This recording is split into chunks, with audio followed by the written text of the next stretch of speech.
Halo, selamat siang dari Jogja. Saya Andi dari Jawa Media. Di samping saya ada sebuah kardus yang besar banget, yang gede banget, segede gaban. Dan ini adalah ASRock monitor. Ya, akhirnya ASRock ngebuat monitor juga. Setelah semua major brand motherboard itu punya monitor, baik Asus, MSI maupun Gigabyte, akhirnya ASRock juga buat monitor. Dan sudah datang ke studio kita. Ini adalah yang 32 inci dengan tipe PG32QF2B ya. Ya, sebelum lebih detail tentang spesifikasi dan fitur-fiturnya, habis ini kita unboxing dulu ya. Kita lihat dulu tongkrongannya seperti apa. Soalnya kardus ini gede banget lah, selain lebar juga tebel ya. Jujur ya, saya pakai 32 inci juga di rumah yang Vivxionic, tapi nggak segede gini kardusnya. Jadi saya penasaran, isinya apa aja ya segede ini. Ayo, selama-lama kita unboxing dulu. Oke, jujur ya, saya penasaran ya, di kardus segede gini isinya apa aja sih. Soalnya selain lebar juga tebel ya. Oke, kita langsung aja kita buka, kita lihat apa aja isinya. Ini gede banget, guys. Seriously. Saya bisa sendiri.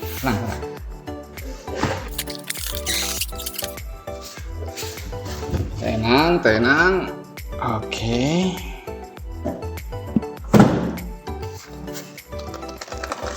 Oh, sudah. Yes. Banyak banget yang baca cara nih. Kita akan lihat satu-satu ya. Oke, kita coba identifikasikan dulu apa aja yang di dalam box paket penjualannya. Yang pertama yang berat banget ini, tentu kakinya harusnya, stand utamanya ya.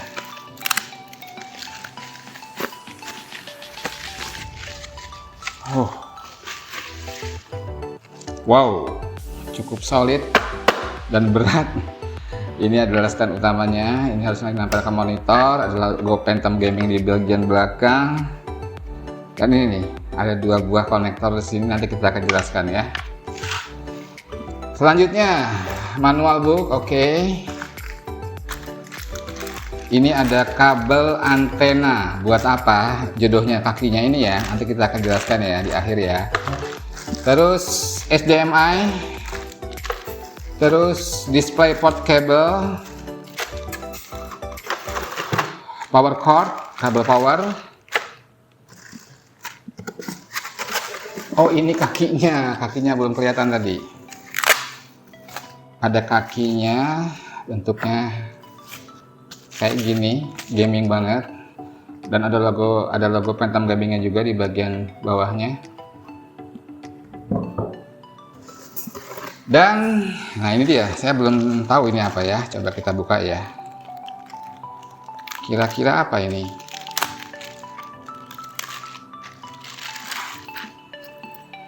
Oke. Dan setelah saya pegang pun saya nggak tahu ini apa. Oke, sementara itu dulu kita akan coba rakit dulu monitornya supaya bisa berdiri, supaya bisa kita lihat seperti apa tongkrongannya. Habis itu baru kita review dan kita detailkan spesifikasinya. Oke, kita buka dulu pitanya ini.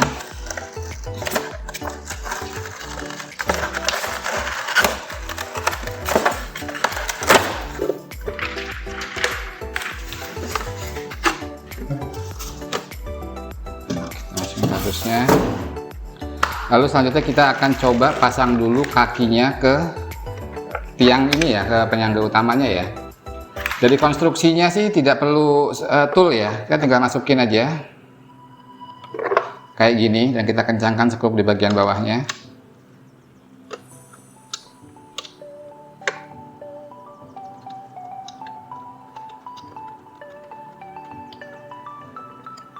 Secara umum cukup kokoh ya, bahkan sangat kokoh ya. Mungkin karena 32 inci dia perlu yang benar-benar kokoh. Gitu doang,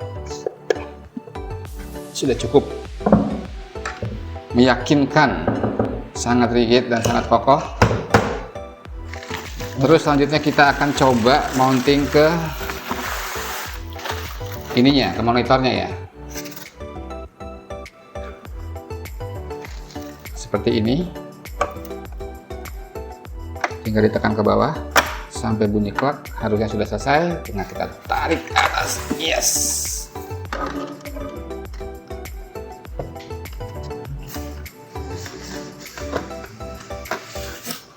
Nah,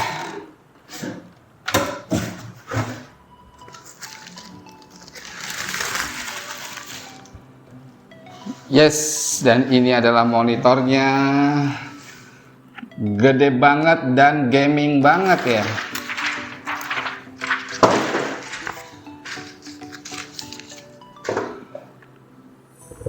Wow, keren, kokoh. Nggak bisa. Nah, turun. Oh, bisa.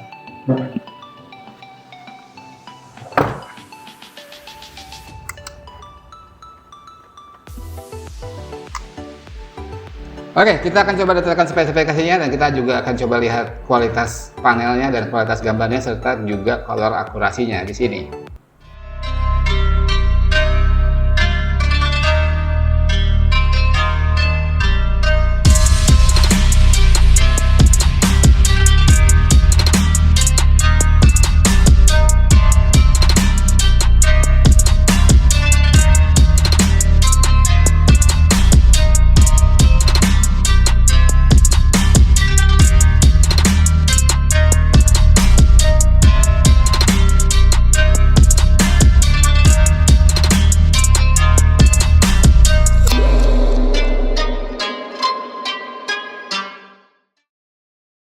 Oke, sudah kita rakit dan sudah kita pasang. Kita pakai PC yang terakhir kemarin, gaming PC on the go yang kita rakit di konten terakhir kemarin.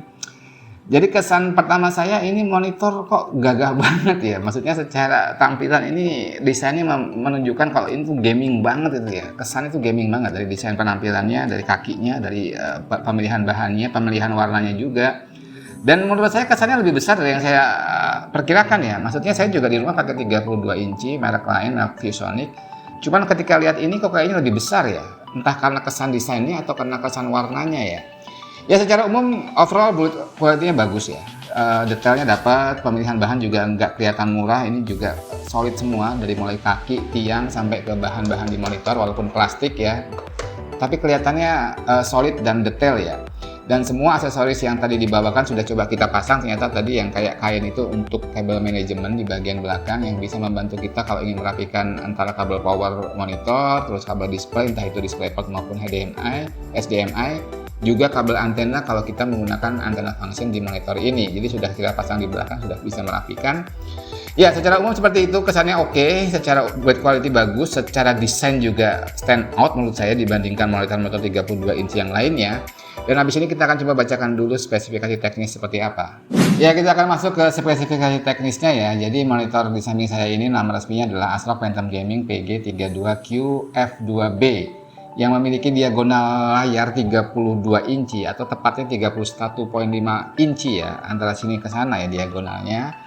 Terus menggunakan panel jenis VA (Vertical Alignment) dengan jenis panel yang anti glare. Jadi ini cenderung doff ya, nggak memantulkan cahaya.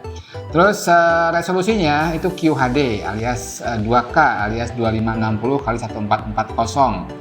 Terus refresh rate-nya maksimumnya 165 Hz dan respon time-nya itu 1 ms MPRT. Itu terus secara typical brightness-nya itu 550 candela per meter square, typical kontrasnya 3000:1 seperti kebanyakan panel VA lainnya, klaimnya selalu 3000:1. Terus ada beberapa sertifikasi yang sudah dimiliki oleh monitor ini. Yang pertama adalah dia sudah support FreeSync Premium ya, dan juga dia sudah support VESA HDR 400. Terus secara color gamut dia ASRock klaim untuk DCI P3-nya itu 92% dan untuk sRGB-nya itu 116%. Ya, itu secara spesifikasi teknis umum. Dan I/O-nya ya, kalau kita ngomong input outputnya itu ada 4 ya, 2 buah SDMI 2.0, 1 buah DisplayPort 1.4 1.4 dan 1 buah headphone jack ya, headphone output ya. Dan monitor ini juga sudah dilengkapi dengan 2 buah speaker 2 watt x 2. Dan kalau kita ngomong untuk menu displaynya, ini sudah ada 4 tombol, tepatnya 3 buah tombol dan 1 buah joystick. Tombol pertama untuk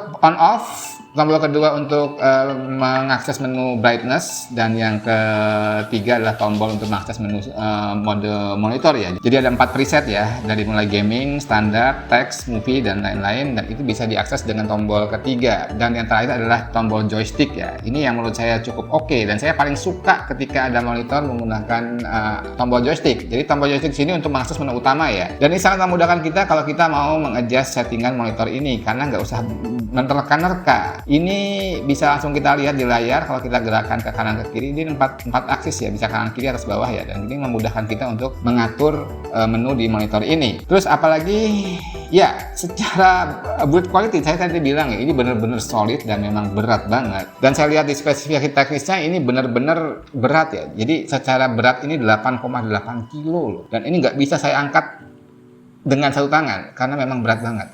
Dan ini memudahkan untuk adjustment yang ada di monitor ini karena secara body ini cukup rigid, hingga 3 buah adjustment yang disertakan di monitor ini. Untuk height juga bisa seperti ini. Jadi yang pertama untuk naik turun seperti ini. Yang kedua untuk swivel ya, kanan kiri di sini ya. Iya, swivelnya di sini. Dan yang terakhir untuk tilt ya, bisa mengangguk-angguk.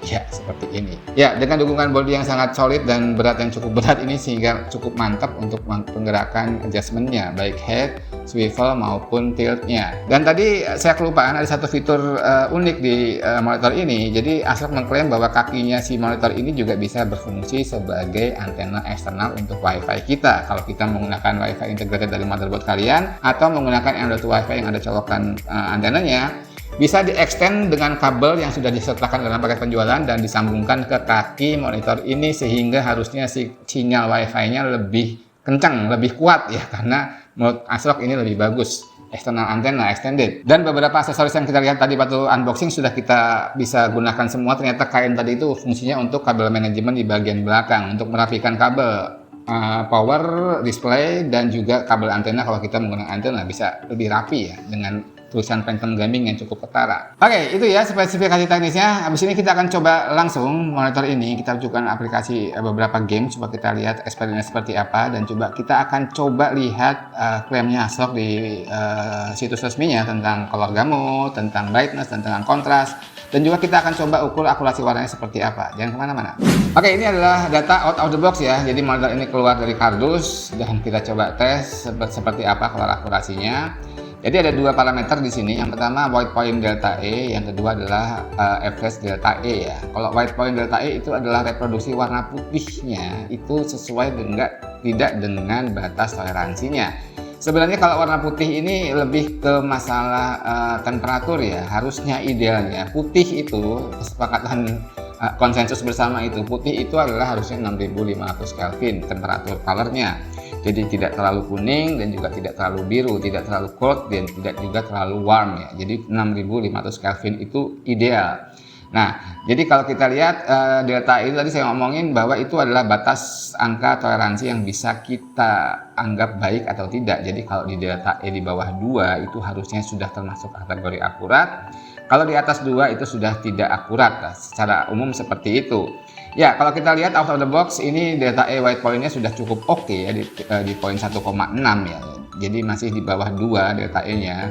Tapi untuk delta E color akurasi secara umum rata-ratanya average delta E-nya itu masih di atas 2. Jadi ada beberapa warna yang harusnya meleset dari seharusnya. Nah, kita coba terangin sedikit lebih detail. Apa yang dimaksud meleset warnanya ya? Jadi kalau kita lihat balik ke tadi palet color gamut, ini ada beberapa titik yang jadi acuan ya. Jadi kalau kita lihat setiap titik ini yang kosong ini, yang bolong ini adalah titik idealnya. Jadi ketika kita memerintahkan menggunakan warna hijau atau misalkan warna biru muda, harusnya warna ini ada di titik tersebut ya, yang bundernya bolong yang gak ada warnanya ini. Tapi ternyata monitor ini memproduksi warna di titik sebelah kiri atasnya seperti ini. Jadi ada ketidakakuratan warna. Harusnya warna yang diproduksi ketika kita minta warna biru seperti ini, biru muda seperti ini, tidak seperti standar warna seharusnya dari color gamut yang kita jadikan standar. Jarak rata-rata antara poin ideal dan poin reproduksi warnanya si monitor ini itu yang kita rata-rata dan menjadi angka delta E. Ya. Jadi kalau kita lihat data detailnya seperti ini ya, ini hampir semua yang gradasi dari hitam ke abu-abu ini memiliki delta E yang cukup tinggi ya, di atas 4 ya. Juga beberapa warna yang berbau-bau hijau kalau saya lihat dari data ini ya, ada sedikit yang meleset di atas 4, hijau muda, hijau cyan juga ini agak meleset. Dan kalau kita lihat di bagian data detailnya, kelihatan bahwa warna-warna ini memang meleset dari titik seharusnya ya, cukup jauh ya, dan ini di luar batas toleransi yang dikatakan bagus. Nah, Untuk itu, kita perlu mengkalibrasinya. Ya, kita mengkalibrasinya supaya kita bisa mendekatkan warna-warna ini ke titik idealnya. Titik-titik ini harusnya semakin dekat ke titik ideal ini semakin akurat. Warna yang diproduksi sama persis sesuai dengan standar warna yang ada. Oke, coba kita kalibrasi dan hasilnya seperti ini. Setelah dikalibrasi dengan SpiderX, hasilnya oke. Semua sudah hijau ya, tidak ada lagi yang meleset, dan bahkan delta E white pointnya sudah di bawah 0,5, rata-rata delta E juga sudah di bawah 0,5, dan semua warnanya sudah hijau ya kalau lihat dari indikatornya ya. Ini artinya apa? Coba kita lihat ke bawah datanya seperti apa. Hampir semua titik warnanya ini sudah mendekati titik idealnya, bahkan sudah ada beberapa yang sangat dekat dan nilainya sangat kecil, kalaupun ada sangat kecil 0, sekian dibandingkan titik idealnya. Artinya dengan treatment sederhana dengan alat SpiderX ini, panel monitor ini mempunyai kemampuan untuk merapikan warnanya sampai sangat rapi ya, sehingga nilai delta E rata-ratanya sudah di bawah 0,5 bahkan dengan standar 2 ya. Jadi kalau 2 ke bawah itu bagus, 2 ke atas itu kurang bagus, bahkan sudah di angka 0, di bawah 0,5. Demikian juga dengan white spot delta E-nya sudah di bawah 0,5. Oke, jadi menurut saya panel yang digunakan di monitor Astrolog ini adalah panel VA kelas atas ya. Kenapa saya bilang begitu? Karena ketika kita kalibrasi itu warnanya bisa sangat akurat ya. Jadi itu tergantung panelnya juga. Kalau panelnya tidak begitu baik, pasti juga akan kesusahan karena panelnya tidak mampu untuk memproduksi warna yang sesuai dengan idealnya. Ya, jadi memang ada grade-grade ya, walaupun itu TN, IPS maupun VA itu selalu ada grade-nya, dari yang entry level sampai yang atas ya, kelas bagus ya, dan itu berpengaruh juga sama kualitas gambar ya, atau kemampuan si panel itu untuk memproduksi warna. Jadi memang semua monitor yang memang tidak diklaim oleh pabriknya sudah dikalibrasi ya atau factory calibrated, itu sebenarnya hampir semua itu delta-nya pasti di atas 2 ya. Tapi poinnya di sini yang saya suka dari monitor ini, out of the box untuk white point delta ini sudah cukup akurat di 1,6, jadi sudah cukup nyaman untuk dipakai harian. Tapi kalau kalian ingin menggunakan monitor ini untuk desain grafis ataupun pekerjaan kalian yang dituntut untuk akurasi warna yang sangat akurat, monitor ini masih mampu ya. Tadi kita coba kalibrasi dengan SpiderX dan itu menghasilkan sebuah ACC profile. Kita load ACC profilnya lewat color management di Windows. Terus monitornya kita setting RGB-nya, rednya kita setting 46, terus green-nya kita setting 50 dan blue-nya kita setting 49. Brightness kita setting 2 dan kontras kita setting 50 dan hasilnya optimal banget. Flash delta-nya di bawah 0,5 ya, 0,28 itu sangat-sangat akurat. Terus untuk white point delta ini juga 0,31, itu sudah sangat akurat, 6482 Kelvin, sudah sangat dekat dengan 6500 Kelvin. Acuannya kan di situ 6500 Kelvin ya. Terus color gambutnya gimana setelah dikalibrasi? sRGB-nya di 129% dan DCI-P3-nya di 91,5%. Oke, itu secara umum tentang akurasi warna ya, secara sederhana. Habis ini kita akan tes gaming karena memang monitor ini lahir dengan nama Phantom Gaming. Harusnya ini adalah gaming monitor.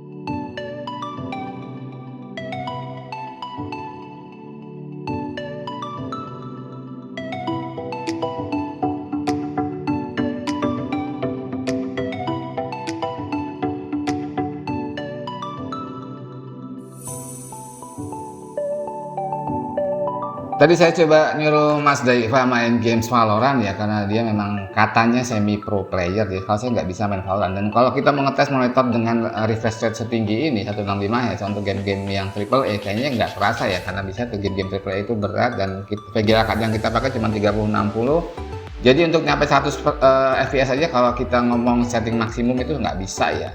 Tapi dengan game-game kompetitif itu memang sangat-sangat memungkinkan ya, karena FPS yang dihasilkan dengan sistem kita tuh bisa di atas 400 sampai 500. Dan dia tadi bilang experience memang kerasa ya. Dia bahkan bisa merasakan perbedaan 144 tadi kita bandingin dengan yang G24F2-nya Gigabyte 24 inci, smoothness-nya itu jauh lebih kerasa di 165 Hz-nya si Astrolog ini. Terus untuk beberapa game AAA dengan experience 32 inci itu memang benar-benar bisa ya, bisa sangat berbeda ya experience-nya ya, karena memang sepertinya environment-nya bisa lebih nyata di depan mata kita. Dan mungkin kalau kalian nggak terbiasa dengan 32 inci harus sedikit dimundurin ya keyboard mouse-nya ya. Kalau kalian menggunakan jarak yang sama dengan monitor 27 atau 24 inci, mungkin akan sedikit awalnya harus ada penyesuaian, agak pusing ya, karena memang kita harus sedikit melirik ke kanan ke kiri untuk bisa menangkap gambar di ujung monitor sebelah kanan dan sebelah kiri. Idealnya mungkin menurut saya sekitar 15-20 cm lah dari kaki monitor ya keyboard mouse-nya ya, dan jarak mata kita ke monitor mungkin sekitar 30-40 cm ya, tergantung harian sih itu. Ya, selanjutnya kita akan menggunakan UFO test. Kita lihat ini memang secara umum funnel VA itu akan memiliki ghosting yang lebih tinggi dibandingkan panel TN maupun IPS ya. Dan kita lihat ketika kita dalam kondisi default ini buntutnya si UFO ini masih kelihatan agak panjang ya. Kalau kita lihat ini kita menggunakan tes UFO test. Tapi ada satu cara untuk sedikit mengurangi ini. Kita harus menghidupkan fitur overdrive-nya di monitor. Jadi kita tinggal mengakses menu lewat joysticknya. Kita masuk ke menu OD. Di sini sebenarnya OD ya, overdrive, dan kita on-kan.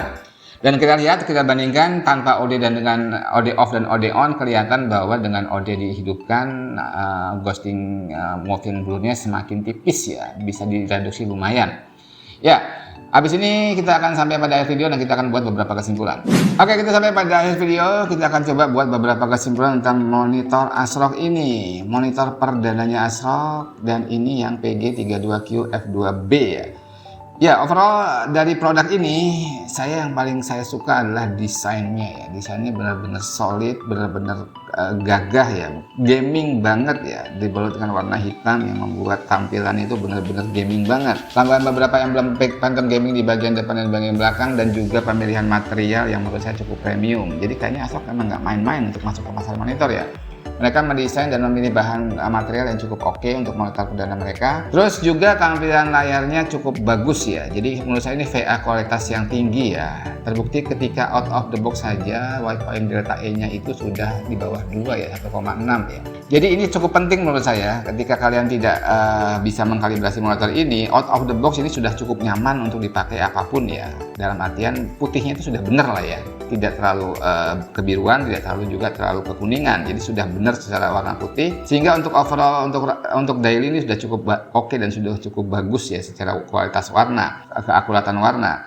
Tapi memang di beberapa, kalau kita ngomong rata-rata Delta E-nya masih sedikit agak tinggi, tapi dengan kualitas panel yang cukup oke menurut saya tadi ketika kita coba kalibrasi itu bisa sangat-sangat akurat. Delta E-nya rata-ratanya sudah bisa di bawah 0,5, itu kecil banget ya, itu sangat-sangat akurat, dan ini sudah layak untuk dijadikan monitor untuk desain ataupun untuk grafis ya. Akurasi warnanya sudah cukup tinggi, udah sangat tinggi banget ketika dikalibrasi. Ya, terus poin lainnya yang saya suka ini ya, pengaturan menunya ya menggunakan joystick ya. Jadi masih banyak sekarang monitor-monitor bahkan yang kelas-kelas high-end sekalipun yang tidak menyertakan joystick, dan saya pribadi sangat kesulitan ketika ingin mengadjust monitor ini dan menerka-nerka beberapa tombol yang ada di bagian belakang karena nggak bisa kelihatan kan menu apa. Untuk menerka ini naik apa turun, ini balik ke menu berikutnya apa, mengeksekusi menu yang kita pilih, itu kadang-kadang bolak-balik salah ya. Tapi dengan joystick ini semuanya jadi lebih gampang dan lebih mudah menurut saya. Terus ada beberapa fitur unik juga seperti antena Wi-Fi extension. Nah, mungkin ini tidak bisa digunakan oleh semua orang ya, hanya yang menggunakan motherboard dengan integrated Wi-Fi aja, ataupun menggunakan Wi-Fi yang ada output antenanya. Tapi paling nggak di beberapa situasi ini bisa membantu kalian untuk memperkuat sinyal Wi-Fi kalian. Terus bagian kabel manajemen juga cukup oke ya. Jadi kalau kalian lihat dari depan kayaknya clean kan, nggak ada kabelnya ya. Baik kabel power maupun kabel displaynya bisa masuk ke bagian belakang kaki monitor yang bolong, terus dirapikan dengan kabel manajemen yang disertakan oleh paket penjualannya. Ya, overall cukup oke ya. Cuman saya yang kurang serk itu sama speakernya aja sih. Speakernya itu stereo 2 watt kali 2, tapi kualitas suaranya menurut saya terlalu biasa banget ya untuk monitor sekeren ini ya. Ya memang saya juga belum pernah lihat ada monitor speaker bawaan monitor yang keren, yang bagus ya. Semua juga biasa, cuman harusnya ASRock bisa sedikit lah menambahkan kualitas speakernya di monitor yang sekeren ini. Biasa aja suaranya, saya nggak bisa bilang bagus, dan ketika kita maksimumkan volumenya juga tidak terlalu keras ya. Memang karena mungkin mereka ngomong ini gaming monitor, nggak akan kepake juga untuk gaming, monitornya hanya untuk lihat YouTube sih mungkin masih cukup lah ya. Ya itu ya. Jadi monitor ini yang PG 32QF2B ini ditawarkan di angka 4,6 jutaan lah ya. Jadi ini emang bukan yang termurah untuk 32 inci QHD ya. Ini layarnya QHD, tapi mungkin juga dengan kualitas seperti ini masih layak untuk kalian pertimbangkan kalau kalian ingin cari monitor gaming dengan refresh rate 165 Hz dan resolusi QHD. Itu mungkin yang kita bisa sharing pada video kali ini. Semoga yang singkat dan sederhana ini bisa menginspirasi dan memberikan info yang berguna buat kalian. Sampai jumpa di video berikutnya. Salam istimewa dari Jogja.